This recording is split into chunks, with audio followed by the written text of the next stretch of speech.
السلام علیکم ورحمۃ اللہ وبرکاتہ۔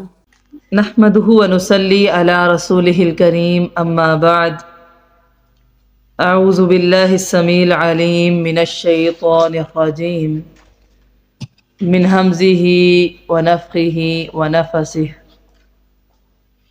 رب اشرح لي صدري ويسر لي امري واحلل عقدة من لساني يفقهوا قولي وجعل لي وزيرا من أهلي رب زدني علما اللهم فقهنا في الدين اللهم وفقنا لما تحب وترضى اللهم إنا نسألك علما نافعا ورزقا طيبا واسعا وعملا متقبلا صالحا وقلبا خاشعا ولسانا ذاكرا شاكرا ويقينا صادقا وتوبة قبل الموت اللهم صل على محمد وعلى آل محمد كما صليت على إبراهيم وعلى آل إبراهيم إنك حميد مجيد اللهم بارك على محمد وعلى آل محمد كما باركت على إبراهيم وعلى آل إبراهيم إنك حميد مجيد۔ تمام طرح کی تعریفات اللہ رب العالمین کے لیے ہے، جو اس کائنات کا خالق، رازق، مالک اور مدبر ہے۔ اس کے بعد ہر طرح کا درود و سلام نبی مکرم صلی اللہ علیہ وسلم کی ذات اقدس و اطہر پر۔ دنیا کا بھی ایک اصول ہے، کچھ بھی پانے کے لیے کچھ کھونا بھی پڑتا ہے۔ ہم کچھ بھی حاصل کرتے ہیں، بچے تعلیم حاصل کرتے ہیں، ہم دیکھیں سردیوں میں اسکول جاتے ہیں، قربانی دیتے ہیں، گرمیوں میں جاتے ہیں، قربانی دیتے ہیں۔ والدین ان کو تعلیم یافتہ بنانے کے لیے کس قدر محنت کرتے ہیں۔ کچھ بھی ہم نے پانا ہو تو ہم کچھ چیزیں کھوتے بھی ہیں۔ اللہ کا دین پانے کے لیے بھی کچھ کھونا پڑتا ہے۔ بعض دفعہ وقت کی قربانی ہوتی ہے، بعض دفعہ بچوں کی ہو جاتی ہے، بعض دفعہ اپنی ذات کی ہوتی ہے کہ سارے کام مینیج پہلے کرنا ہے، بھاگ دوڑ کرنی ہے ایک چیز پانے کے لیے۔ لیکن اصل بات پانا یا کھونا نہیں ہے، اصل بات یہ ہے کہ دنیا کی قیمتی ترین متاع اللہ کا دین ہے۔ آپ جو پا رہے ہیں وہ دیکھیں وہ کیا ہے، اور جو کھو رہے ہیں وہ اس کی کیا ویلیو ہے۔ بس جس دن ہمیں یہ چیز سمجھ آ گئی تو انشاءاللہ ہمارے لیے بہت آسانی ہو جائے گی۔ ہم جو پا رہے ہیں وہ دنیا آخرت کی کامیابی ہے، اور جو کھو رہے ہیں، رسول اللہ صلی اللہ علیہ وسلم ایک جگہ سے گزرے اور ایک بکری کا بچہ مردہ حالت میں پڑا ہوا تھا جس کے پاؤں اوپر کو تھے، تو کہا اللہ کے نزدیک دنیا کی اہمیت اتنی بھی نہیں ہے۔ جو ہم کھو رہے ہیں وہ کیا ہے، وہ بعض دفعہ دنیا ہی ہوتی ہے، اس کے کام ہو سکتے ہیں۔ جو پا رہے ہیں وہ بہت قیمتی ہے، اور بعض دفعہ بعض جائز چیزوں کی بھی قربانی دینا مقصود ہوتا ہے، جیسے اپنے وقت کی کہہ لیں، اپنی اولاد کی کہہ لیں۔ اب اس میں بھی آپ قربانی اس لیے دیتے ہیں کہ میں سیکھوں گی تو ان کو سکھاؤں گی، حاصل نہیں کروں گی تو سکھا نہیں سکتی۔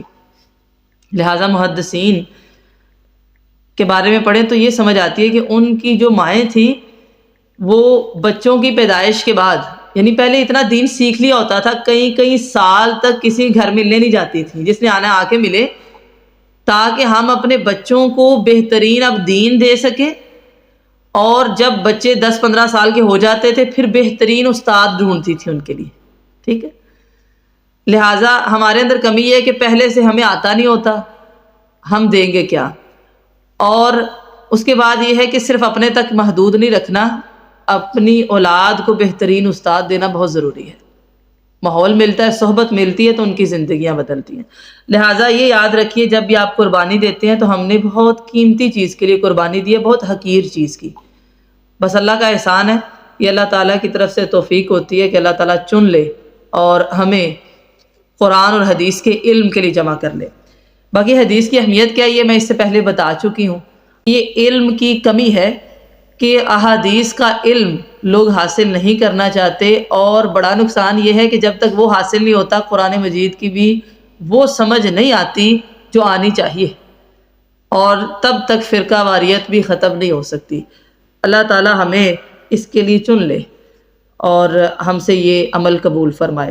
آئیے آج دیکھتے ہیں، ہماری حدیث ہے، ہم پیچھے ایک باب پڑھ رہے تھے کہ نبی کریم صلی اللہ علیہ وسلم نے فرمایا ویل للعرب من شر قد اقترب، ایک بلا سے جو نزدیک آ گئی ہے، عرب کی خرابی ہونے والی ہے۔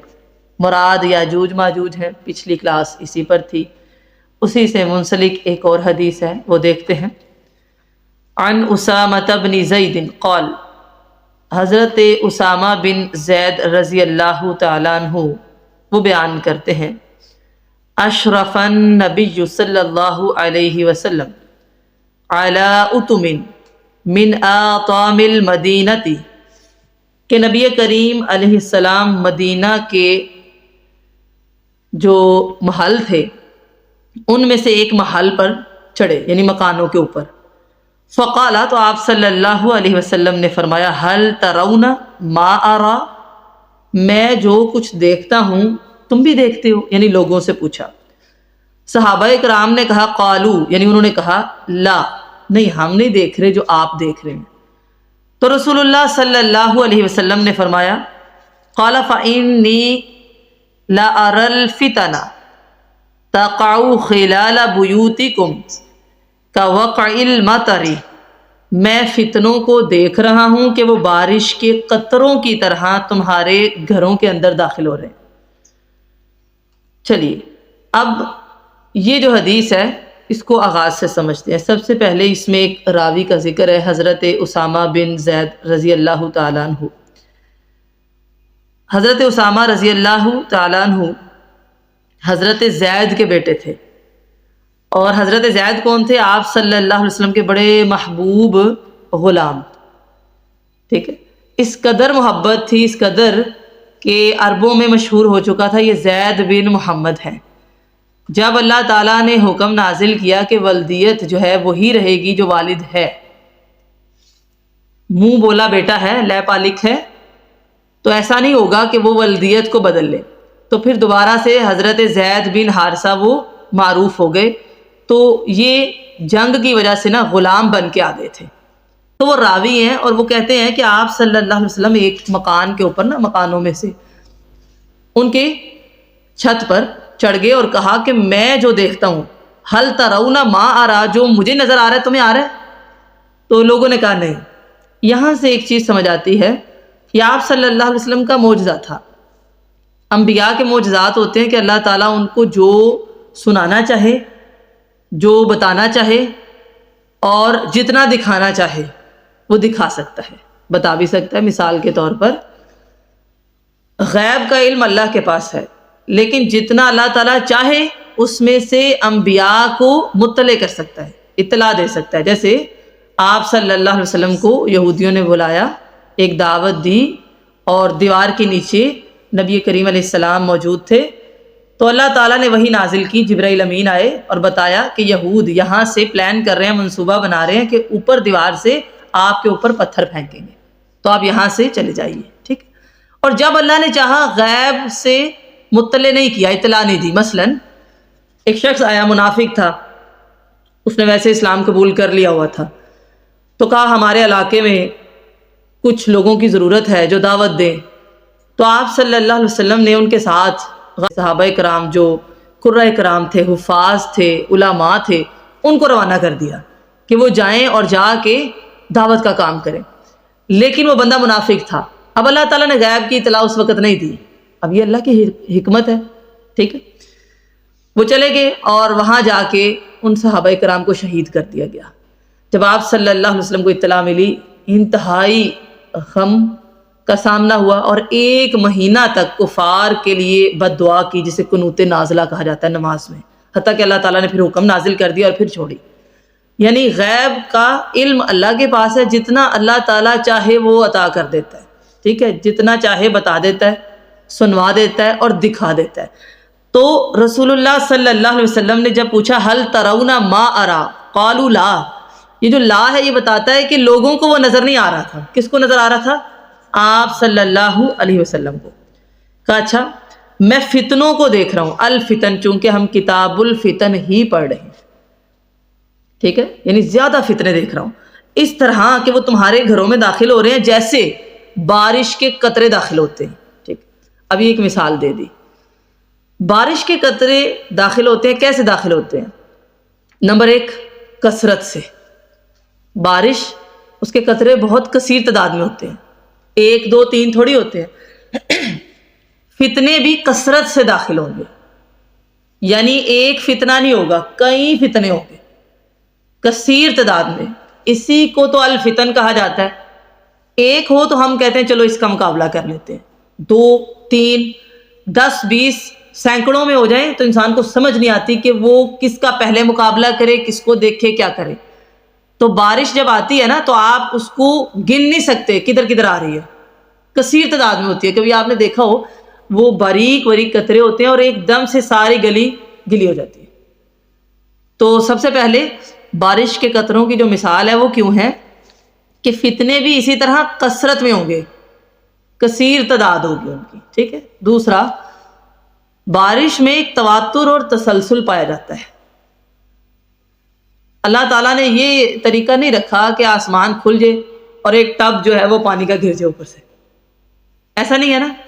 تواتر ہے، متواتر ہوتی ہے نا جب ہوتی ہے، آپ نے دیکھا ہو تسلسل ہے اس میں، یعنی ہر جانب ہو رہی ہے، جس آپ کے سارے گھر میں ہو رہی ہے، ساری چھت پر آ رہی ہے. یہ نہیں کہ آپ کہتے ہیں ایک ہی جگہ سارا پانی کا فوارہ آ گیا، نہیں، تواتر اور تسلسل بھی ہے اس میں. تو فتنے بھی ایسے ہی آئیں گے تواتر اور تسلسل کے ساتھ.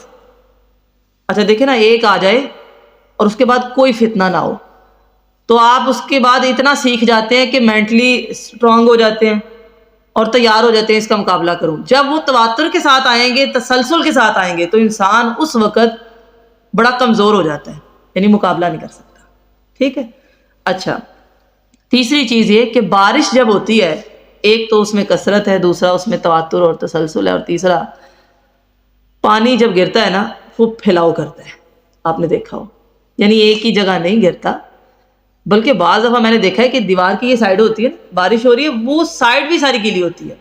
کیسی ہوتی ہے؟ اب یہ اللہ کا نظام ہے. بارش اوپر سے تو قطرے آ رہے ہیں لیکن نیچے وہ ساری زمین پر پھیل جاتے ہیں. تو الفتن بھی اسی طرح ہوں گے کہ جب آئیں گے تو صرف آپ تک نہیں محدود رہیں گے، پھیلیں گے ماحول میں، ہر جگہ آپ کو ملیں گے، پھیلاؤ ہوگا، نسلوں تک جائیں گے. تو کہا میں فتنوں کو دیکھتا ہوں کہ وہ بارش کے قطروں کی طرح تمہارے گھروں میں داخل ہو رہے ہیں، گھر کے اندر تک بارش آ جاتی ہے. بعض دفعہ آپ نے کتنی بھی سیفٹی کی ہو نا تو آپ کہتے ہیں یہاں کھڑکی سے پانی آنا شروع ہو گیا. ٹھیک ہے، یہاں سے آ رہا ہے، یہاں سے آ رہا ہے. اور ذرا غریب طبقے میں چلے جائیں تو ان کا تو سارا گھر ہی گیلا ہو جاتا ہے، ایسے ہی. اور جو بہت بھی سکیور کرتے ہیں تب بھی آپ کہیں نہ کہیں آثار پا ہی لیتے ہیں، بے شک آپ اندر ہونا آپ کو پتہ چل رہا ہے بارش ہو رہی ہے. ٹھیک ہے، اور کچھ نہیں تو اس کی وہ ٹپ ٹپ ہی ہوتی ہے.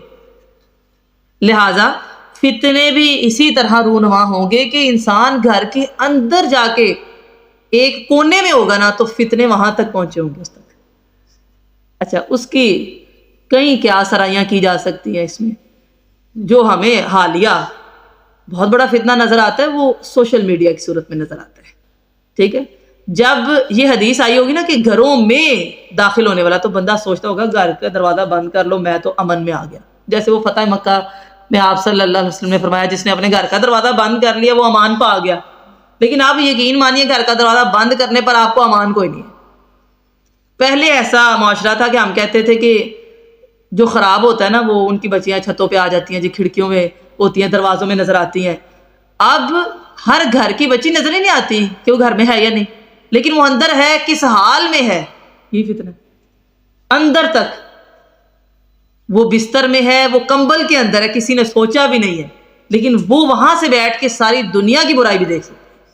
حیرت کی بات یہ ہے فتنے کہ آپ اپنی نسل کو محفوظ نہیں کر سکتے. وہ جب ایک دور تھا نا، ایک ٹی وی سامنے پڑا ہوتا تھا یا محلے میں ایک ٹی وی ہوتا تھا، سارے مل کے دیکھتے تھے. ٹھیک ہے، سارے اکٹھے ہوتے تھے، بلکہ جو مائیں تھی وہ لا کے ان کو کچھ کھانے کے لیے بھی دیتی تھی.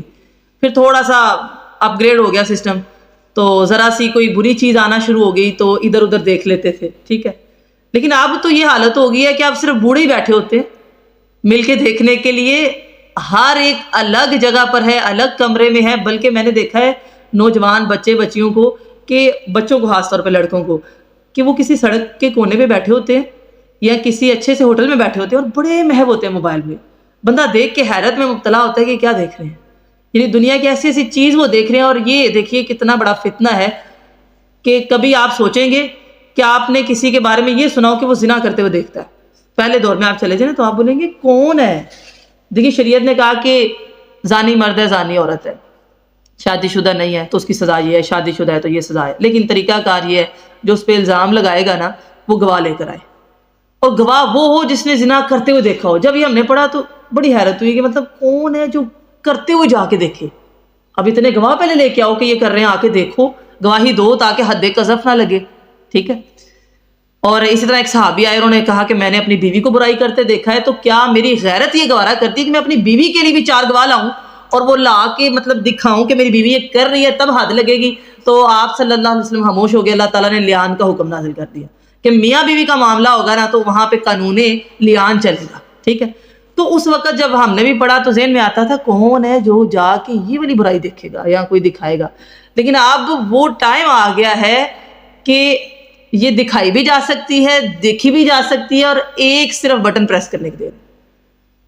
اور آپ دیکھیں نوجوان نسل اس سے محفوظ نہیں ہے. والدین کو پتہ ہی نہیں ہوتا کہ کیا ہو رہا ہے, کیا باتیں ہو رہی ہیں. اور میں سمجھتی ہوں کہ جو پچھلا دور تھا تھوڑا سا, وہ والدین پھر بھی شرم و حیا میں تھے. شاید ان کو بھی وہ باتیں معلوم نہیں ہیں جو انٹرنیٹ کی وجہ سے نوجوان نسل کو معلوم ہو چکی ہیں. یہ آپ پاس بیٹھے آپ کو نہیں پتا وہ کیا دیکھ رہے ہیں, اس کے دل میں کیا چل رہا ہے. رات آپ جا کے سو گئے ہیں. ٹھیک ہے. تو ویسے اس معاملے میں چاہیے تو یہ کہ اولاد جو ہے نا جب تک اس کی شادی نہ ہو جائے اس کو پرسنل اس طرح کی چیز اویلیبل نہیں کرنی چاہیے. اس کا مطلب یہ نہیں ہے کہ ہمیں اعتماد نہیں ہے, نہیں, بلکہ محدثین کا یہ طریقہ کار تھا جب تک اولاد جیسی بالغ ہوتی اس کا نکاح کرتے تو تھوڑا سا سکون میں آ جاتے. راتوں کو سوتے نہیں تھے کہ ابھی تک اس کی شادی نہیں ہوئی, نکاح نہیں ہوا, یہ محفوظ رہے. تو ہمارے ہاں والدین تو چونکہ والدہ خاص طور پہ ہم نے دیکھا ہے مائیں تھک چکی ہوتی ہیں, وہ تو کب کی سو گئی ہوتی ہیں, ان کو پتہ ہی نہیں ہوتا بچے کب سو رہے ہیں, کیا کر رہے ہیں رات میں. تو ایک تو یہ بے حیائی کے اعتبار سے یہ بہت بڑا فتنہ ہے سوشل میڈیا. اس کا یہ استعمال انتہائی غلط ہے. ہم جیسے لوگ چونکہ بڑے ہو گئے ہیں, ذرا سمجھدار ہو گئے, دین کی طرف آگے, ہمیں پھر بھی شعور ہے اچھا یہ نہیں یہ کر لیں. جو بچے ہوتے ہیں نا ان میں جذبات ابھی زیادہ ہوتے ہیں, بلوغت کی وجہ سے شہوت زیادہ ہوتی ہے, ان کو یہ شعور نہیں ہوتا. مذاق مذاق میں ہی وہ بہت کچھ کر جاتے ہیں. بعد میں جا کے پتہ چلتا ہے کہ یہ حدیث تھی کہ آنکھوں سے زنا دیکھنا ہی بھی ایک زنا ہے, کان سے سننا, ایسی باتوں کو سننا, ایسے الفاظ کو سننا بھی زنا ہے. اور اس کے علاوہ میں کہوں گی کہ آج کل جو سوشل میڈیا پہ یہ ڈرامے ہوتے ہیں, جو موویز ہوتی ہیں, وہ لوگ سمجھتے ہیں کہ یہ بڑی اچھی چیز ہے, چلو مل کے دیکھ لیتے ہیں. ایسے ایسے الفاظ ہیں, ایسے ایسے تاثرات ہیں, ایسے ایکشن ہیں جو شہوت کو بڑھاتے ہیں, تو وہ گھروں کے اندر ہی داخل ہو رہے ہیں. آپ اپنے گھر کو سیکیور کر چکے ہیں کہ نہیں جی ہم باہر نہیں جاتے, ہم باہر نہیں بیٹھتے, لیکن اندر سب کچھ ہو رہا ہے. دل میں کیا چل رہا ہے یہ تو اب اللہ تعالیٰ ہی جانتے.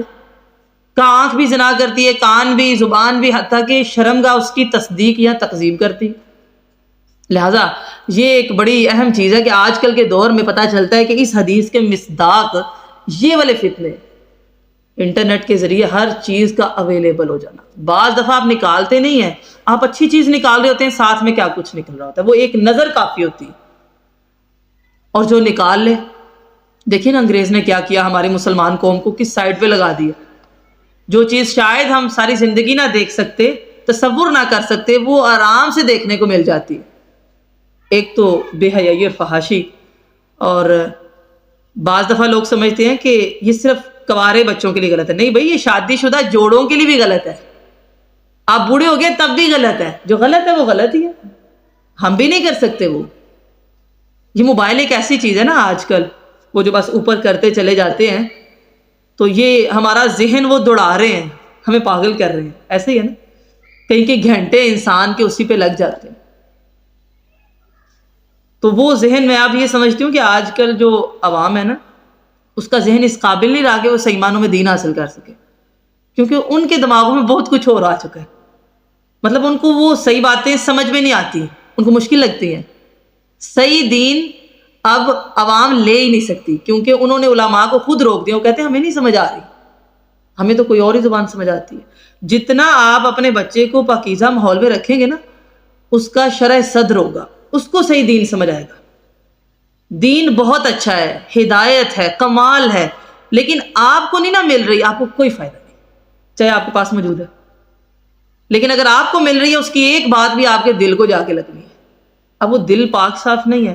اب دیکھیں نا محدثین جب وہ پیدا ہی ہوتے تھے، والدین کس طرح ان کے ساتھ محنتیں کرتے تھے، صحابہ کرام نے کس قدر محنتیں کی ہیں، ان کی جوانیاں کتنی پاک تھیں، تبھی تو جیسے اللہ تعالیٰ حکم نازل کرتے تھے نا ان کو ویسا ہی سمجھ میں آتا تھا، چینج نہیں سمجھ میں آتا تھا، ٹھیک ہے۔ اسی لیے جو صراط مستقیم ہے وہ آپ صلی اللہ علیہ وسلم کے ساتھ ساتھ صحابہ کرام کا طریقہ بھی ہے۔ اچھا، تو سوشل میڈیا ایک تو بے حیائی اور فحاشی کے لحاظ سے، دوسرا جھوٹ۔ میں نے کہا نا بارش جیسے پھیل جاتی ہے، ایسے فتنے جو پھیلاؤ کرتے ہیں۔ ایک تو یہ میڈیا جھوٹ کو بہت آگے بڑھاتا ہے، اور انسان کی زندگی میں جھوٹ کا شامل ہو جانا کسی بھی طرح، وہ دیکھنے میں ہو، آپ جھوٹی کہانی دیکھ رہے ہیں، آپ باتیں کر رہے ہیں جھوٹی، افواہیں پھیلانا، غیبتیں کرنا، چغلیاں کرنا، الزام تراشی کرنا، ایسے ہی نا لوگ کہتے ہیں یہ آج کل بہت وائرل ہو گیا، کیا ہوتا ہے وہ جھوٹ ہی ہوتا ہے۔ اچھا، ہر زبان پہ وہ ہوتا ہے، کتنا پھیلاؤ کرتا ہے، آپ کبھی دیکھیں ہر بندہ اس پہ بات کر رہا ہے۔ یہ ہوتے ہیں فتنے۔ فتنے کیا ہے؟ فتنے کا مطلب کیا ہے؟ آپ سٹارٹ میں پڑھ چکے ہیں، آزمائش ہے، ٹیسٹ ہے، آپ کو دین سے یہ روک رہا ہے، کرنا کیا ہے؟ اس سے بچنا ہے۔ اچھا، اس میں کثیر تعداد میں ویسے فتنے آ جاتے ہیں، ابھی یہاں کسی فتنے کا ذکر نہیں تھا، صرف ایک مثال کے ساتھ بتایا گیا کہ ڈرنا چاہیے کہ فتنے اس طرح گھروں کے اندر داخل ہو جائیں گے، ٹھیک ہے۔ ابھی میں اس پہ اتنی ہی روشنی ڈالوں گی، نہیں تو پھر ہم یہیں تک رہ جائیں گے۔ آگے چلتے ہیں۔ باب ظہور الفتن، فتنوں کے ظاہر ہونے کا بیان ہے۔ چونکہ ہم کتاب الفتن پڑھ رہے ہیں، ایک چیز تو آپ نے سمجھ لی، میں اتنا ضرور کہوں گی کہ اپنی نسلوں کے معاملے میں ضرور سہولیات دیں، لیکن کچھ خیال کریں۔ آج کل کیا کیا جا سکتا ہے، اسکول اور کالج نے بھی ایسی ہی تعلیم رائج کر دی ہے کہ انٹرنیٹ اویلیبل ہونا چاہیے، آپ دیکھیے تو کوئی بات نہیں، پھر آپ بوڑھے ہو جائیں اور بچوں کا ساتھ دیں، ان کے ساتھ بیٹھے نا، ٹھیک ہے، اور سیکھیں اتنا کہ آپ کو پتا ہو کہ کیا ہو رہا ہے، اتنا آپ کو معلوم ہو، اور ان کو صحیح دین اور صحیح استاد دینے کی کوشش کریں تاکہ ان کا اندر تو دھلتا رہے، ان کو اچھے اور برے کی تمیز آ دے۔ ویسے تو تعلیم شعور دیتی ہے، لیکن دین نہ ہو تو وہ شعور آگاہی والا نہیں ہوتا۔ ہمیں اس بات سے ڈرنا چاہیے کہ فتنے گھروں میں ایسے داخل نہ ہو جائے، کثرت، تواتر، تسلسل اور پھیلاؤ کر جانا، پھیل جانا۔ آپ دیکھیں نا، ایک بندہ فتنے کا شکار ہونا، وہ جہاں بیٹھے گا نا وہی بات کر کے اٹھے گا، دوسرے کو بھی شامل کرے گا، ٹھیک ہے۔ تو سنگل فتنے پہ ابھی ہم بات نہیں کریں، آگے چل کے حدیث آ جائیں گی۔ تو اگلا باب جو ہے وہ کیا ہے؟ فتنوں کے ظاہر ہونے کا بیان۔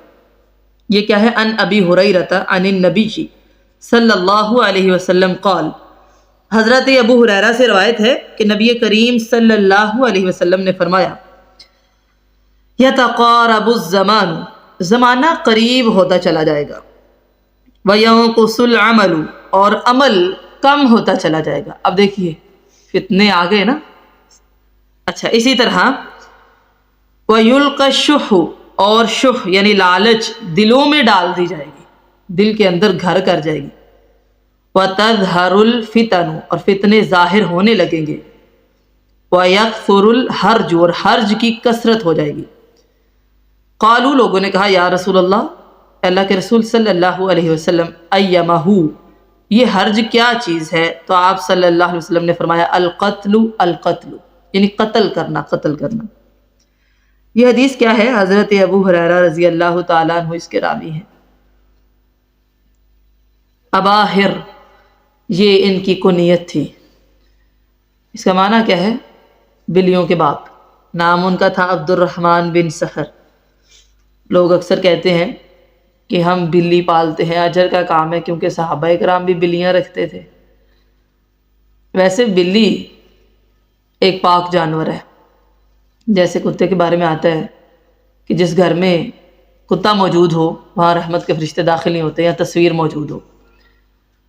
ہاں، شکاری کتا ہے یا رکھوالی کے لیے وہ جائز ہے۔ بلی کے بارے میں ایسا کچھ نہیں آتا، وہ پاک جانور ہے، بکثرت گھر کو آنے والا، یعنی پالتو بلی، جنگلی نے۔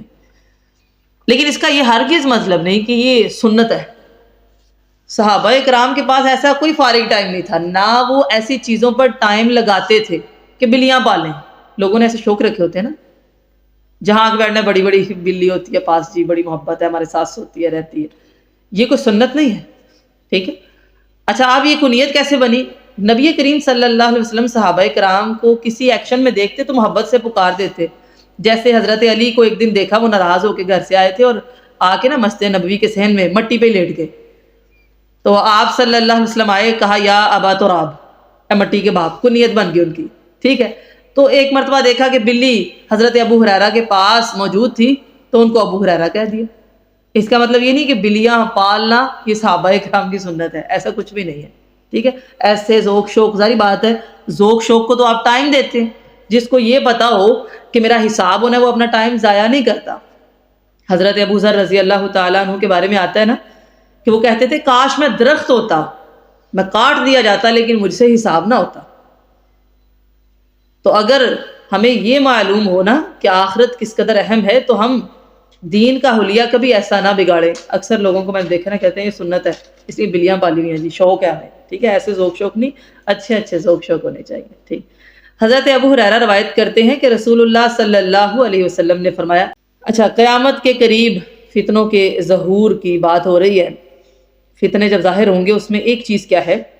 یتقارب الزمان، زمانہ قریب ہوتا جائے گا، یعنی زمانہ قریب ہوگا. مراد کیا ہے؟ کہ جیسے پتہ ہی نہیں چلے گا کہ دن گزر گئے. ابھی کل ہی تو جمعہ تھا جی، ابھی آپ دیکھیں رمضان آیا ہی تھا، اب آنے ہی والا ہے.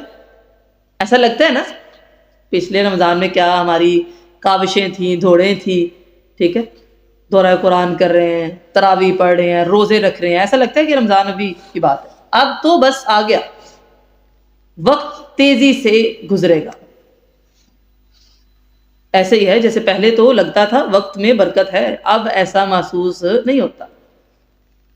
ہفتوں کی میعاد دنوں کے برابر، مہینے کی ہفتے کے برابر، اور سال جیسے مہینہ ہو. پچھلے سال کی بات کریں نا تو آپ کو ایسے لگے گا کہ پچھلے سال کی بات ہے. پچھلی سردیاں آپ کو یاد ہوں گی اپنی، گرمیاں، سال پہ سال گزرتے چلے جاتے ہیں. اچھا یہ فتنہ ہے یتقارب الزمان، یہ فتنہ ہے. کیوں؟ وقت میں برکت ختم ہو گئی ہے، اس لیے وقت تیز ہو گیا ہے. یہ ہے برکت کا اٹھ جانا. برکت کوئی دکھنے والی چیز نہیں ہوتی، نہ ہی نام رکھنے سے ہوتی ہے، نہ کوئی چیز نظر آتی ہے کہ یہ برکت ہے. نہیں، محدثین کی زندگیاں بھی اتنی تھی، کتنا جی لیا انہوں نے، 50 60 70 سال، اور وہ کتنا کام کر کے ان کے وقت میں برکت تھی. آج آپ دیکھیے ہماری زندگی کا کون سا سال چل رہا ہے، کسی کا 30 35، کتنا کام کر لیا ہم نے. ابھی ہم سوچ رہے ہیں، آگے کا پتہ نہیں. 10 سال میں امام بخاری حافظ قرآن ہو چکے تھے، موطا امام مالک حفظ کر لی ہوئی تھی. وقت ان کے برکت والے تھے، ہمارے وقت برکت والے نہیں ہیں. حضرت ابو ہریرہ آپ صلی اللہ علیہ وسلم کے پاس چند سال رہے ہیں، آخری سالوں میں آئے ہیں اسلام قبول کر کے. اور دیکھیے سب سے زیادہ حدیث انہوں نے روایت کر لی ہے. خلوص نیت تھی، سنت کے مطابق اعمال تھے، یہی برکات تھی. اب ہم برکت کو ڈھونڈتے رہتے ہیں، وہ آتی نہیں ہے. ہم کہتے ہیں کوانٹٹی زیادہ ہو، نہیں بھائی اس کا تعلق کوئی نہیں ہے برکت کے ساتھ. آج لوگ کہتے ہیں خوراک خوراک، چلیے ہم شدت پسند لگتے ہوں گے، لیکن ہم نے تو یہ سیکھا ہے کہ محدثین جنہوں نے اتنا اتنا دین حاصل کیا نا، خوراکوں سے نہیں کیا، بھوکے رہ کے کیا ہوا انہوں نے. تو میں نے آپ کو پہلے بھی بتایا تھا امام احمد بن حنبل جیل میں تھے اور ظلم و ستم ہوتا تھا، تو وہ کہتے جب مجھے بھوک لگتی تھی وہ کھانا نہیں دیتے، میں قرآن پڑھنا شروع کر دیتا تھا. جب تک میری بھوک ختم نہ ہوتی میں پڑھتا رہتا، میری بھوک ختم ہو جاتی. تو ہم صبح دوپہر شام اور اس میں درمیان میں بھی ٹی ٹائم ہوتا ہے، کھا کھا کے بھی ہم کہتے ہیں بھی طاقت نہیں ہے، یاد نہیں ہوتا، دماغ نہیں ہے، کرنے نہیں ہوتا، وقت میں برکت نہیں ہے. بھائی کھانے کے ساتھ نہیں ہے یہ. جیسے رسول اللہ صلی اللہ علیہ وسلم نے فرمایا میری امت کی برکت اس کی صبح میں ہے. حدیث میں آتا ہے صبح سے مراد کیا ہے کہ نبی کریم علیہ السلام غزوات کے لیے نکلتے تھے صبح، یعنی سحری کا وقت. ہمارے یہاں آپ دیکھیے جیسے چھٹیاں آ جاتی ہیں، سردیاں آ جاتی ہیں، 10 بجے بستر سے ہلتے ہیں، 11 بجے. اب وہ حساب نہیں ہے کہ نماز پڑھ کے کوئی قرآن پڑھے اور سیکھنے کے لیے چلا جائے. بھی اتنی ٹھنڈ میں کون جائے، کچھ تو قربانی دو. میں نے کہا نا کچھ پانے کے لیے کچھ کھونا پڑے گا نا، کچھ کھو جو. آج آپ نے اپنا آرام ختم کیا، آپ کو کل یاد بھی نہیں ہوگا۔ آپ 20 گھنٹے سو لیں، کل دوبارہ آپ کو نیند آنی ہے۔ ایسا نہیں ہے کہ آپ بولیں آج میں سارا دن سوتی ہوں اب ایک ہفتہ نہیں سوؤں گی، نہیں، ہر رات کو نیند آتی ہے، اللہ کا بنایا قانون ہے۔ اب آپ صلی اللہ علیہ وسلم اتنا قیام کرتے تھے کہ اللہ تعالیٰ نے حکم دے دیا کہ ساری رات نہ جاگا کریں، رات کا کچھ حصہ جاگا کریں۔ لیکن ہماری زندگی ٹوٹل چینج ہے۔ یہ میں نے کہا نا الگ موضوع ہے کہ ہم برکت کو کیسے حاصل کریں۔ اب آپ ان کی برکتیں دیکھیں، حضرت صدیق اکبر، کیا وہ ہزاروں سال جیے؟ نہیں، آپ صلی اللہ علیہ وسلم کی حیات طیبہ دیکھیں، زندگی ہماری بھی اتنی ہے لیکن وہ آدھے سے زیادہ گزر چکی ہے۔ اب حیرت ہوتی ہے کہ ہم نے تو اتنے سال گزار دیے، کیا کیا؟ کوئی ایسا کام نہ کیا کہ دل کو بڑا سکون ہو کہ قبر میں روشنی روشنی۔ ابھی ہمارے پاس ایسی کوئی ضمانت نہیں ہے، کوئی ایسا سکون نہیں ہے، کوئی ایسی قربانی نہیں ہے، یا کبھی پیچھے ماضی میں جا کے دیکھیں کوئی خالص ایسا عمل نہیں ہے کہ اللہ کو واسطہ دے کے جنت میں چلے، خالص نہیں نظر آتا ایسا۔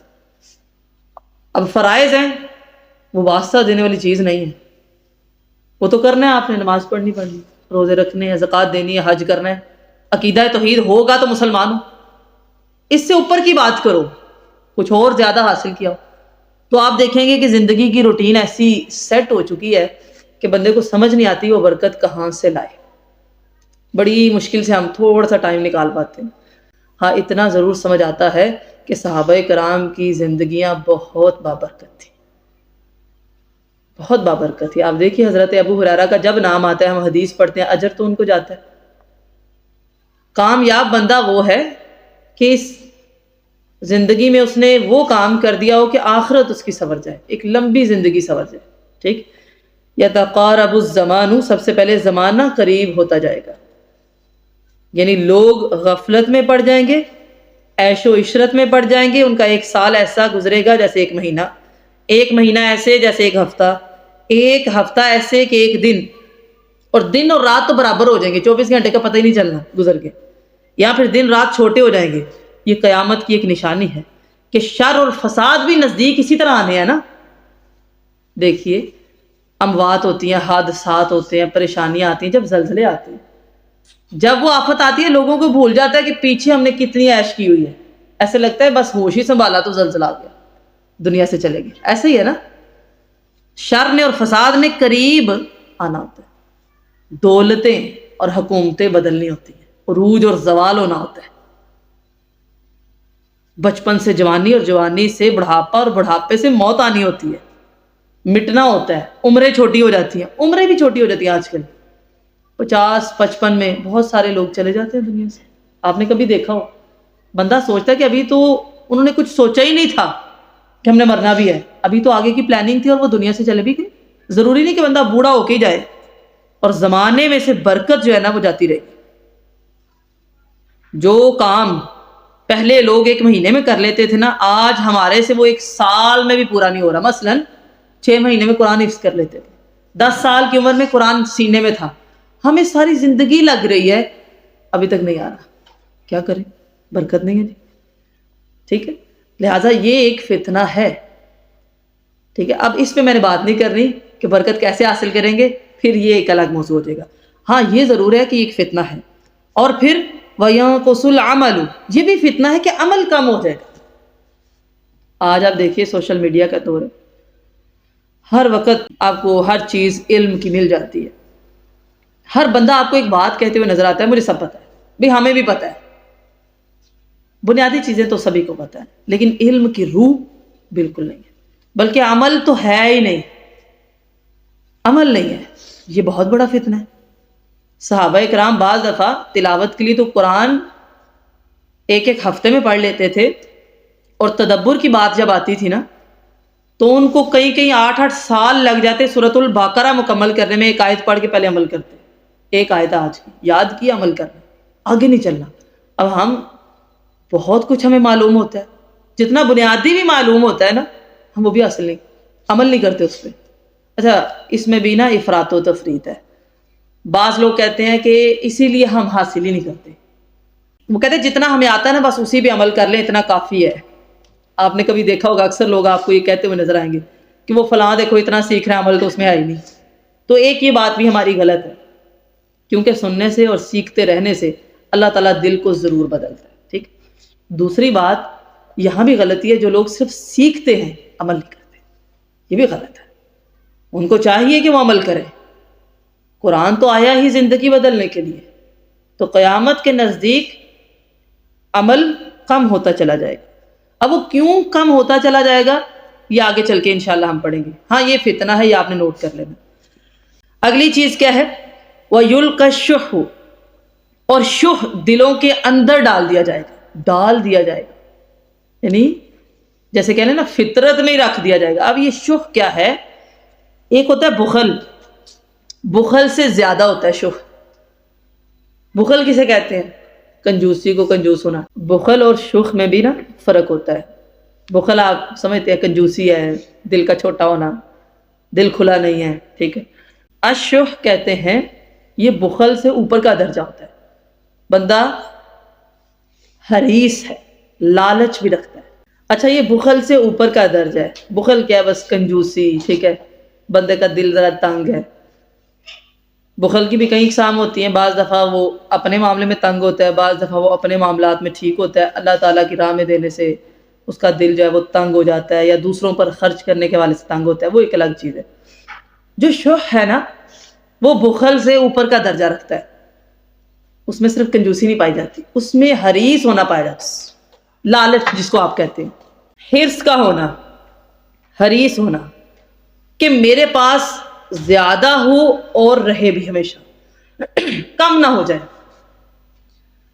یہ کیا ہے؟ الشح. زمانہ قریب ہوتا جائے گا، یہ پہلا فتنہ. اچھا یہ فتنے بتائے کیوں جا رہے ہیں؟ تاکہ بندہ بچاؤ کر لے. بچاؤ کیا ہے؟ زمانے میں برکت ختم ہو رہی ہے ہمارے ہاں، تو ہمیں اپنے وقت میں برکت لانی ہے، وہ کام کرنے ہیں کہ برکت حاصل ہو. جیسے میں نے ایک چیز بتائی کہ آپ صلی اللہ علیہ وسلم کی امت کی صبح میں برکت ہے، لہٰذا جس گھر میں سارے لوگ فجر کے وقت جاگتے ہیں اور پھر بس نماز کے 2 سجدے دینے کے بعد سوتے نہیں ہیں، قرآن پڑھتے ہیں، اس پہ تدبر کرتے ہیں، جو قرآن اس وقت سمجھ آتا ہے وہ سارے دن میں نہیں آتا. یہ بات یاد رکھیں. فجر کے بعد کی میں بات کری، فجر کے بعد وہ دین سیکھتے ہیں. لہٰذا اپنی زندگی میں جو فجر ہے نا اس کو بڑا قیمتی بنانا چاہیے. ٹھیک ہے. یہ ایک میں نے چیز بتائی، برکت کو حاصل کرنا سیکھنا ہے. دوسری عمل کم ہوتا چلا جائے گا، اس کے لیے بھی ہمیں بچاؤ کیا کرنا ہے؟ علم بھی لینا ہے اور عمل کا جذبہ پیدا کرنا ہے. یہ تو ہم نے خود ہی کرنا ہے نا، اللہ سے مانگنا ہے اور کرنا ہے. بس اللہ پہ توکل کر کے عمل کرنا ہے. بلکہ کبھی کبھی لسٹ بنایا کریں کہ کون سے کام شریعت کے ایسے ہیں جو میں نے ابھی تک نہیں کیے اور مجھے مشکل لگتے ہیں. ہماری کیا مجال کہ ہم شریعت کے سامنے بولیں کہ ہمیں کچھ مشکل لگتا ہے. ظاہری بات ہے ہمیں تو اتنا فرما بردار ہونا چاہیے. اس کی لسٹ بنائے اور دیکھیں کہ اس میں کون کون سے کام ہیں میں کرنے کی کوشش کرتی ہوں. کبھی آپ سوچئے گا کہ شریعت کے کتنے احکام ہیں جو میں نے ابھی تک نہیں کیے اور مجھے مشکل لگ رہے ہیں. وہ احکام سیکھیے کہ مجھے مشکل لگتے ہیں، میں نے کرنے ہیں.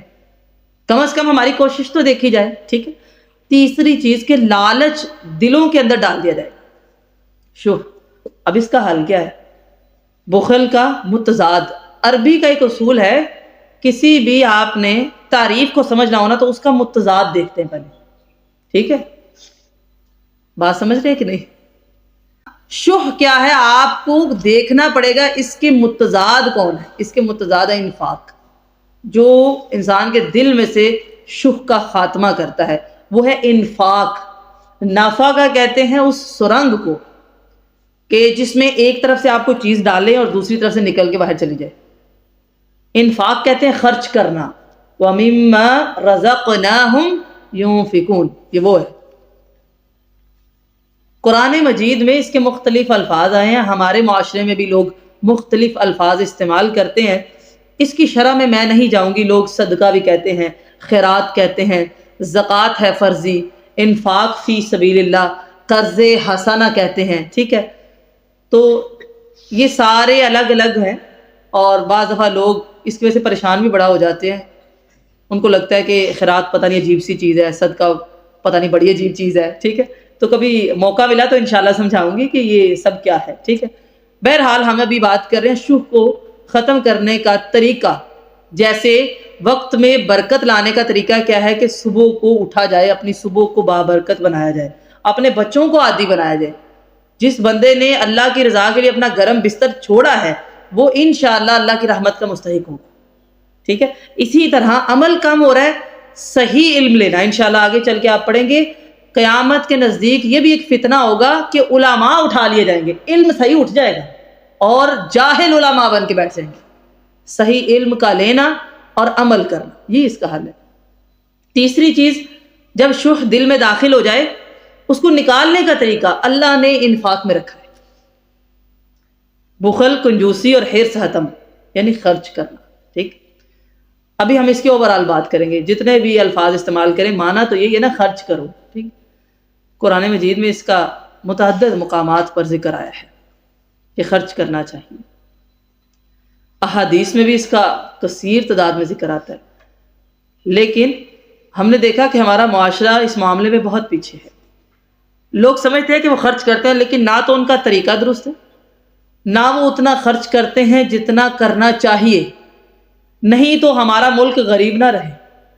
اکثر میں سوچتی ہوں کہ ہمارے ہاں جو بڑے بڑے شہر ہیں نا، یہ جو تاجران ہیں، اگر یہی سارے اپنی زکوٰۃ مکمل ادا کریں تو پاکستان میں کوئی بندہ غریب نہ رہے. ہم تو اپنا فرضی جو کام ہے نا وہ بھی پورا نہیں کرتے، جو فرض ہے زکوٰۃ. ویسے نفلی بھی اللہ تعالیٰ نے حکم دیا ہے، لیکن صحابہ کرام ان کے جذبے بہت سٹرانگ تھے. اور انشاءاللہ آپ یہ دیکھیں گے انفاق یعنی صدقہ کرنا، خرچ کرنا ایک ایسا عمل ہے کہ وہ انسان کو دنیا میں بھی فتنوں سے، بلاؤں سے، پریشانیوں سے، آزمائشوں سے محفوظ کرتا ہے اور آخرت میں بھی عذاب سے محفوظ کرتا ہے، برے انجام اور بری موت سے محفوظ کرتا ہے. نبی مکرم صلی اللہ علیہ وسلم جب مدینہ میں آئے نا تو صحابہ کرام بھی ساتھ میں انہوں نے ہجرت کی، تو کفار نے ان سے بہت کچھ چھین لیا ہوا تھا. یعنی وہ مالدار تھے لیکن ان کے پاس اب کچھ نہیں رہا تھا. تو حضرت عبد الرحمن بن عوف آئے تو آپ صلی اللہ علیہ وسلم نے ان کا ایک بھائی بنا دیا. اخوت تھی نا، بھائی چارہ، مساوات کا درس دیا کہ یہ آپ کے بھائی ہیں. اور کیا کمال کی اخوت تھی. اس کو آپ صدقہ انفاق نہیں کہیں گے تو کیا ہے، یہ انفاق ہی ہے نا، کہ آدھا آدھا سب بانٹ دیا. اس طرح وہ اللہ کی راہ میں دیتے تھے اور اللہ تعالیٰ نے ان کو کم نہیں کیا. بلکہ حدیث ہے آپ صلی اللہ علیہ وسلم نے فرمایا واللہ صدقہ مال کو کبھی کم کر ہی نہیں سکتا. ہاں کہ صدقہ سخی کے مال کو کم نہیں کرتا، بخیل کے مال کو کم کرتا ہے، کیونکہ وہ بخیل ہے. وہ کہتا ہے میں نے 1000 میں سے 100 دیا ہے، 900 رہ گئے، 900 رہ گئے. وہ گنتی کے چکر میں ہے. لیکن سخی وہ 900 نہیں دیکھتا، اس کو پتا ہے اگر یہ 1000 ہی رہتا میرا بچہ گر جاتا، چوٹ لگ جاتی، 10,000 لگ جانا. اللہ نے برکت دی. بات سمجھ رہے ہیں؟ بخیل کا مال کم ہوتا ہے، وہ تو بس گنتی کرتا ہے، سخی کا نہیں ہوتا. اچھا، حضرت عبد الرحمن بن عوف کے بھائی نے کہا کہ بھئی یہ آپ کا آدھا گھر ہے، کاروبار ہے، 2 بیویاں ہیں، آپ بتائیے میں ایک کو طلاق دیتا ہوں، آپ اس سے نکاح کر لیجئے. تو انہوں نے کہا نہیں، مجھے بازار کا راستہ دکھا دو. چند پاس دینار تھے، لے گئے، چیز خریدی، اگلی جگہ پہ جا کے اس کو بیچا، کاروبار کیا. رات کو ایسے ہی پیسے جمع ہو گئے اور اسی رات کو آپ صلی اللہ علیہ وسلم کے پاس آ کے جمع کروائے صدقہ. ابھی تو کچھ بھی نہیں تھا پاس، یہ نہیں سوچا چلو کل کروں گا. بعض لوگ کہتے ہیں ابھی آئے کچھ نہیں، جب ہوگا اللہ دے گا تو ہم بھی دیں گے. بھئی اللہ بھی نہیں دے گا. پھر اللہ کہتا ہے تم دو، انفق انفق علیک، تم خرچ کرو میں تم پر خرچ کروں گا. یہ اللہ کا وعدہ ہے، حدیث قدسی ہے. اور پھر ایک وقت آیا کہ جب حضرت عبد الرحمن بن عوف کی وفات ہوئی تو ان کی وراثت میں اس قدر زیادہ سونا تھا کہ وہ کلہاڑیوں کے ساتھ توڑا گیا. اتنا اللہ نے ان کو مال دیا. صدقہ ایک ایسا عمل ہے، ٹائم بڑا کم ہے، نہیں تو میں اس کی تشریح کھول کے ایک دفعہ بیان کروں کہ لوگ ہر مسئلے کا حل ڈھونڈتے ہیں. میں نے تو اپنی زندگی میں وہ خرچ کرنے سے سیکھا. کچھ بھی خرچ کرنا سیکھو، ہر حال میں، جس بھی حال میں. حضرت عائشہ صدیقہ کہتی ہیں کہ ایک دن مدینہ کی زمین تھر تھرانے لگی. میں نے پوچھا کیا ہوا، تو لوگوں نے بتایا عبد الرحمن بن عوف آئے ہیں اور اپنا تجارتی قافلہ لے کر آئے ہیں، اس قدر وزن ہے کہ زمین ہل رہی ہے. کہا میں نے سنا ہے کہ عبد الرحمن بن عوف جنت میں داخل ہوں گے. کسی نے جا کے ان کو بتا دیا. کہا یہ سچ ہے؟ کہا جی سچ ہے. کہا اگر سچ ہے تو عبد الرحمن یہ جتنا قافلہ لے کر آیا نا سارا اللہ کی راہ میں دیتا. ایسے سودے کیے انہوں نے. پھر اللہ تعالیٰ نے ان کو لٹایا، کم نہیں کیا. میں نے تو ایسے کتاب الفتن میں پڑھ کے نا اللہ نے جو حال دیے ہیں وہ بھی نظر آتے ہیں. ہمارے ہاں لوگ صدقہ اس وقت اس پوزیشن میں کرتے ہیں جب حادثہ پیش آ گیا، چوٹیں لگ گئی ہیں، موت کے قریب ہیں، بیماری عروج پر ہے، ایسے پھر کہتے ہیں صدقہ بلاؤں کو ٹالتا ہے، آپ دیتے رہیے، بلا آتی نہیں ہے۔ اب جب آ گئی نا اس کو ٹلنے میں ٹائم لگتا ہے کہ نہیں، اس وقت لوگ نکالتے ہیں۔ رسول اللہ صلی اللہ علیہ وسلم نے فرمایا نا، ابن آدم ساری زندگی کہتا رہتا ہے میرا مال میرا مال میرا مال، بھئی اس کا تو کچھ بھی نہیں ہے، جو کھایا وہ ختم ہضم، جو پہنا وہ سیدھا ہو گیا۔ اچھا جو چھوڑ گیا، ساری زندگی کوٹھیاں بنائی اس نے، گھر بنائے، گاڑیاں بنائی، جائیداد بنائی، وہ سارے کا سارا ورثہ ہے، اس کے مرنے کی دیر ہے، وراثت بن گئی، بچے اب لڑیں گے ہم نے کون سا حصہ لیا۔ کہا اس کا مال صرف اتنا ہے جتنا اس نے اللہ کے دربار میں جمع کرایا۔ کبھی ہم سوچیں نا پہنا آج تک کتنا ہے، کھایا کتنا ہے۔ لوگ کہتے ہیں جی ہم گئے اور ہم نے ہزاروں روپیہ لگایا اور وہاں سے کھانا کھایا، وہاں کی کافی پی، وہاں کی چائے پی، وہاں کا پیزا کھایا، ایسے ہی ہے نا؟ کیا میٹر کرتا ہے لوگوں کے لیے 10,000 لگا دیں؟ وراثت میں بہت کچھ چھوڑا، پہننا ہوتا ہے اسی وقت لوگ اتارنا شروع کر دیتے ہیں۔ بیٹی کہتی ہے یہ کان والے مجھے پسند تھے، امی کی میں رکھ لیتی ہوں، اس کو پتہ ہی نہیں وراثت کی تقسیم کیا ہے۔ بیٹے نے کہا کہ یہ ابو کی دکان ہے، یہ میری ہوگی، سب نے بٹوارا کر لیا۔ کہ تیرا مال صرف اتنا ہے جتنا اللہ کے دربار میں جمع کروایا تھا۔ کبھی ہم سوچیں جتنے کپڑے لیے تھے اتنا نہیں دیا، جتنا کھایا اتنا کبھی نہیں دیا، جتنا چھوڑا اتنا کبھی نہیں دیا، تو پھر دیا کیا ہے؟ کچھ بھی نہیں، وہ بھی صرف اپنے اجر کے لیے، اپنی پریشانیوں کو ٹالنے کے لیے، بہت تھوڑا۔ لن تنالوا البر حتى تنفقوا مما تحبون، تم مجھ تک آ ہی نہیں سکتے جب تک اپنی پسندیدہ چیز نہ دو، دے کے دکھاؤ۔ تو صحابہ کرام کی زندگیاں تو ایسی تھی، ہر حال میں آپ دیکھیے نبی کریم صلی اللہ علیہ وسلم نے جہاد کے لیے اعلان کیا، حضرت عمر فاروق نے سوچا آج میں جیتوں گا، ہر چیز آدھی آدھی کر دی، ہر چیز۔ کبھی آپ امیجن کریں نا، ہر چیز سمجھتے ہیں آپ، آدھا مال لے گے کہ اس سے زیادہ کوئی نہیں لائے گا، میں جیتوں گا۔ وہ یہ مقابلے کرتے تھے، ہمارے ہاں مقابلے دیکھیے، حسن کے مقابلے، مال کے مقابلے، بیٹوں کے مقابلے۔ حضرت صدیق اکبر آگے سارا ہی مال اٹھا کے لے آئے، کہا اپنے لیے کیا چھوڑا ہے؟ کہا اللہ اور اس کا رسول کافی ہے۔ اسی لیے حضرت عمر فاروق کہا کرتے تھے نا کہ میری ساری زندگی کی نیکیاں آپ لے لیجئے حضرت ابو بکر صدیق سے، وہ ایک رات جو آپ نے غار میں گزاری ہے نا، اس کی نیکیاں مجھے دے دیں، کیونکہ اس کا اجر اللہ نے ان کو دینا ہے، ان سے آگے کوئی بڑھ ہی نہیں سکا۔ کیا اللہ اور اس کا رسول ان کو کافی نہیں ہوئے؟ جی، انبیاء کے بعد کائنات میں جو سب سے عظیم ترین ہستی ہے نا، وہ حضرت ابو بکر صدیق کی ہے۔ آپ حساب لگائیے، اس طرح مال دیا ہے۔ اسی طرح نبی کریم صلی اللہ علیہ وسلم نے فرمایا اپنے مریضوں کا علاج صدقے سے کیا کرو۔ اب آپ دیکھیے بچہ بیمار ہو جائے، جی ہم اسپیشلسٹ کے پاس جا رہے ہیں، ویسے اللہ تعالیٰ ہسپتالوں سے بچائے، یقین مانیے۔ بڑا بھی پیسہ ہے نا، آپ کو اتنی سمجھ آ گئی ہوگی کہ ہم اس پیسے سے سانسیں نہیں خرید سکتے جب اللہ نے لینی ہو کہ لے لیتے ہیں، نہیں۔ وہ جو تکلیف آتی ہے ہم پیسہ دے کے اس تکلیف سے نہیں بچا سکتے کہ ڈاکٹر صاحب ایسا علاج ہو کہ بچے کو تکلیف نہ ہو، تکلیف تو نہیں۔ آپ مال لگاتے ہیں، اور وہ جو چکر ہوتے ہیں، جائیے یہاں سے یہ لے کے آئیے، یہ لے کے آئیے، بندہ جب پہلی دفعہ جاتا ہے اس کو پتہ ہی نہیں ہوتا، دھکے کھاتا ہے، وہ سیکھتا ہے پھر۔ لیکن کبھی ہم نے یہ نہیں دیکھا کہ کوئی بیمار ہو گیا نا، پہلے صدقہ کر کے جاؤ، اللہ تعالیٰ یقین مانیے پلٹ دیتا ہے سب کچھ۔ صدقہ ایک ایسی آڑ ہے، ایسے کئی ہم نے واقعات دیکھے کہ کینسر ڈائگنوز ہو گیا، کسی عالم کے پاس گئے، انہوں نے کہا کہ اللہ کی راہ میں خرچ کرو، کر کے دیکھ لو، اگر ٹھیک ہو گئے تو ٹھیک ہے۔ ظاہر بات ہے قرآن و حدیث پر ایمان رکھنا اصل کام ہے، بس پڑھ لینا کام نہیں ہے۔ کئی مہینے گزر گئے تو اس نے سوچا ڈاکٹر نے مجھے 3 مہینے کا ٹائم دیا تھا، میرے تو کئی مہینے گزر گئے۔ ڈاکٹر کے پاس پہنچے، ٹیسٹ کروائے، کچھ بھی نہیں ہے۔ بھئی کیا ہے کینسر؟ اللہ کے لیے کچھ بھی نہیں ہے، کر کے دیکھو۔ داؤ مرضاکم، کوئی مریض ہے اس کا علاج کرو صدقے کے ساتھ۔ محدثین میں طریقہ عام تھا، ایک محدث کے بارے میں آتا ہے کہ ان کو ایک زخم ہو گیا اور وہ ختم نہیں ہوتا تھا، تو انہوں نے ایک کنواں کھدوا دیا کیونکہ سب سے بہترین صدقہ جاریہ میں سے پانی ہے. ٹھیک ہے، ویسے یہ ہم انشاءاللہ پھر کبھی بات کریں گے کہ صدقہ جاریہ کے کام کون کون سے ہوتے ہیں. تو جو لوگ پانی سے سیراب ہوئے انہوں نے دیکھا کہ زخم ٹھیک ہوتا چلا گیا، صحیح ہو گیا. کبھی ہم نے اللہ سے وہ سودا نہیں کیا. یہ اللہ سے سودا ہوتا ہے، اللہ سے بزنس ہے. کیوں؟ آپ اللہ کے دیے ہوئے میں سے دے رہے ہیں. آپ کا اپنا تو ہے ہی کچھ نہیں، آپ کی اپنی روح آپ کی نہیں ہے، بھی اللہ کا دیا ہے، اس کو دینا ہے. اور اللہ تعالیٰ کہتے ہیں یہ قرض حسنہ ہے. مختلف جگہوں پر ہم خرچ کرتے ہیں، لیکن قرض حسنہ کہتے ہیں دین پہ خرچ کرنے کو.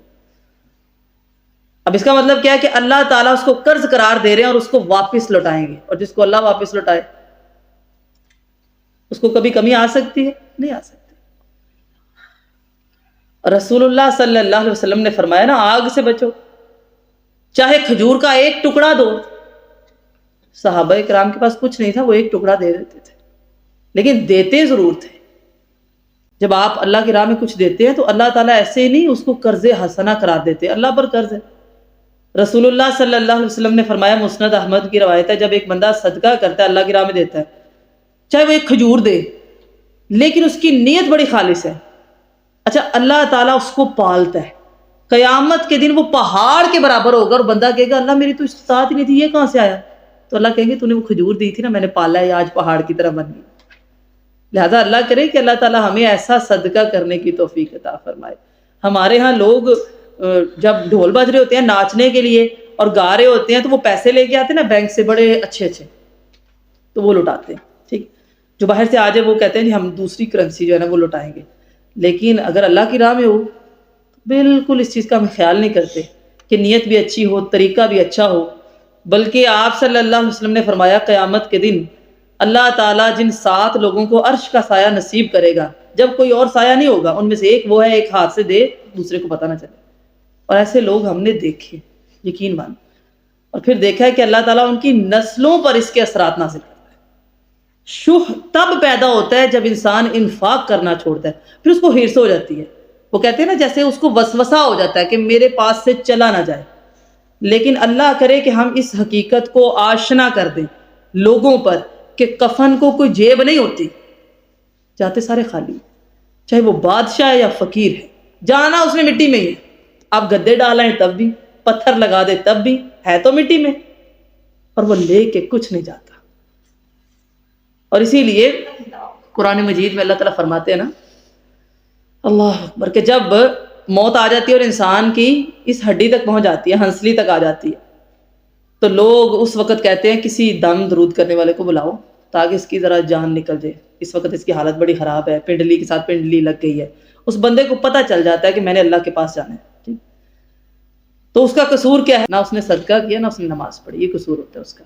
نتیجہ کیا ہوتا ہے کہ آخری وقت میں وہ لوگوں کو بتا رہا ہوتا ہے میں نے اتنے پیسے چھپا کے رکھے ہوئے. بعض دفعہ لوگ کہتے ہیں نا ہمیں چھپانے کی عادت ہے، لیکن اس کے مرنے کے بعد ایک ایک چیز کو ٹٹول لیا جاتا ہے. دیکھیے نا لڑائی ہو جاتی ہے اسی وقت. اب یہ زلزلے آتے ہیں، بعض دفعہ ہم دیکھتے ہیں لوگ میت کو دیکھ رہے ہوتے ہیں لیکن ان کو یہ پتا ہوتا ہے اس نے سونا پہنا ہو، یہ اتار. یہ ہے مال کی ہرس، اس کو کہتے ہیں اشوہ، ہرس کا ہونا اندر کہ بس میرے پاس آ جائے. اور یہ ہرس ایسی ہے الہاکم التکاثر حتی زرتم المقابر، ہرس آ جائے نا تو بندہ کہتا ہے اور آئے اور آئے اور آئے، حتیٰ کہ وہ قبر میں جا پہنچتا ہے. پھر پتہ چلتا ہے مال یہاں تک دفنانے ضرور آیا تھا. ایسے ہی ہے نا، مال کو سلام ہے، لوگ دفنانے آ جاتے ہیں لیکن یہاں سے وہ واپس چلا گیا. اندر اگر کوئی چیز گئی ہے تو وہ عمل ہے، بس تیسری کوئی چیز نہیں. ایک وہ بندہ اور اس کا عمل. لہٰذا ہرس بڑھتی چلی جاتی ہے. اسی لیے اللہ تعالیٰ نے انفاق رکھا ہے.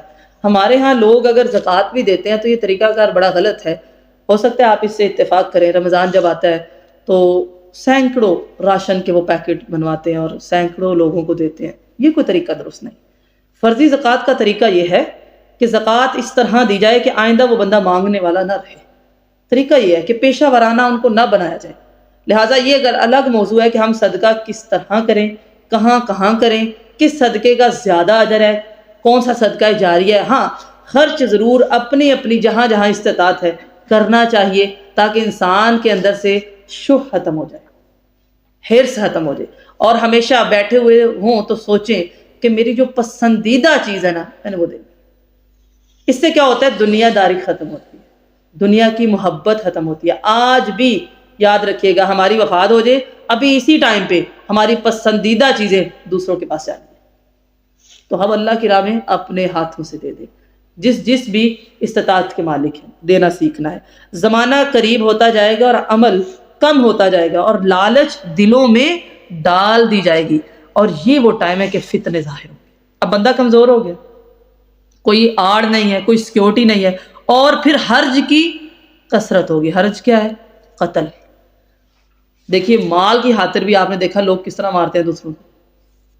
یہ ریسنٹلی ہم نے ایک واقعہ سنا کہ بھائی نے بھائی کو قتل کر دیا، 2 بھائیوں جائیداد کے لیے.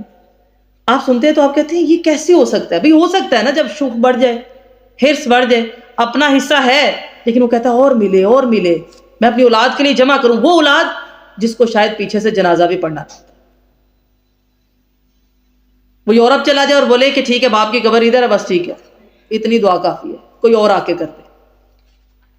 ایسا ہے.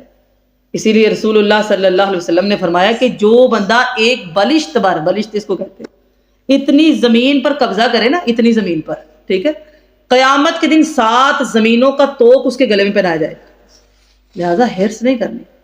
تو قتل کی بڑی وجوہات کیا ہیں؟ زندگی میں برکات کا خاتمہ، عمل کی کمی، اور بخل اور شح کا ہونا، لالچ اور حرص کا ہونا، اور فتنوں کا ظہور ہونا. آپ دیکھیے مسلمان کو مارتے ہوئے نظر آتے ہیں، اور بڑے بڑے نیک مسلمان مارے جاتے ہیں، علماء کو قتل کیا جاتا ہے. حالانکہ اس دھرتی پر اگر کوئی قیمتی ترین متاع ہے تو وہ علم کے بعد اس کے وارث ہی ہیں، علماء ہی ہیں. تو کہا یہ فتنوں کا ظہور ہے. اللہ تعالی ہم سے یہ کام لے کہ ہم ان سے بچ سکیں اور دوسروں کو بھی آگاہ کر سکیں. سبحانک اللہم و بحمدک، نشہد ان لا الہ الا انت، نستغفرک و نتوب الیک. والسلام علیکم ورحمۃ اللہ وبرکاتہ.